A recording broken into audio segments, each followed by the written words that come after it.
Hello বন্ধুরা, আজ আমরা আলোচনা করব এনো এনসি কন্ট্যাক্ট কি। এটা ছাড়া আপনি অটোমেশন চিন্তাও করতে পারেন না। এনো মিনস হচ্ছে normally open, NC means normally close. এগুলো হচ্ছে সিম্বল। যেটা বলতেছিলাম, এনো এনসি কন্ট্যাক্ট ছাড়া আপনি অটোমেশনে কোনো কিছু চিন্তা করতে পারবেন না। এটাই হচ্ছে মাস্টার। এটা প্রচুর ইউজ আছে, আপনি আস্তে আস্তে জানতে পারবেন। অন অফ সুইচে এনো এনসি থাকে, যেমন অফ সুইচে হচ্ছে এনসি কন্ট্যাক্টর, আর অন সুইচে এনো কন্ট্যাক্ট থাকে। অক্সিলারি কন্ট্যাক্টেও এনো এনসি ইউজ করা হয়, মূলত কন্ট্রোল ইউজ হয়।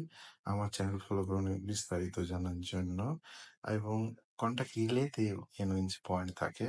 এখানে দেখেন তিনটা এনো পয়েন্ট আছে, 12, 22, 32 এনসি, 14, 24, 34 এনো। এবং রিলে কিভাবে কাজ করে এটা জানার জন্য আমার অন্য একটা ভিডিও আছে, সেটা আপনারা দেখতে পারেন। এবং